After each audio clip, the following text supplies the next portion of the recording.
புனித முதலாம் செல்விஸ்டர் கத்தோலிக்க திருச்சபையோட 33வது திருத்தந்தை. கிபி 3ஆம் நூற்றாண்டோட பிற்பகுதியில ரோமையில பிறந்திருக்காரு. செல்விஸ்டர் குருவாகிறப்போ டயக்ளோசின் மன்னர் ரோமையை ஆண்டு வந்திருக்காரு. டயக்ளோசின் மன்னர் கிறிஸ்தவர்களை ரொம்பவே துன்புறுத்தி இருக்காரு. ஒரு கட்டத்துல டயக்ளோசின் மன்னர் இறந்து போக கான்ஸ்டான்டின் ரோமை ஆட்சி பொறுப்பை ஏற்றிருக்காரு. கான்ஸ்டான்டின் மன்னர் கிறிஸ்தவ மதத்தை அரசாங்க மதமா ஏற்றுக்கொண்டிருக்காரு. இந்த காலகட்டத்துல திருத்தந்தையா இருந்த மெல்தியாதாஸ் இறந்து போயிருக்காரு.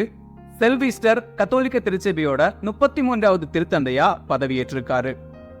மன்னர் கான்ஸ்டான்டின் ஒத்துழைப்போட திருச்சபையில செல்விஸ்டர் அதிகமான வளர்ச்சி பணிகளை செஞ்சிருக்காரு. டாக்மாட்டிஸ்ட் தப்பறை கொள்கைகளையும் நிசியா பொதுச்சங்கத்தின் மூலமா ஆரிய பதத்தையும் முடிவுக்கு கொண்டு வந்திருக்காரு. மேலும் லூத்தரன் தேவாலயம், சாந்தா குருஸ் தேவாலயம் மற்றும் தூய பேதுரு பசிலிக்கா ஆகிய தேவாலயங்களையும் கட்டியிருக்காரு. ஒழுங்குபடுத்தப்படாம இருந்த மறைசாட்சிகள் வாழ்க்கை வரலாற்றை தொகுத்தெடுத்திருக்காரு.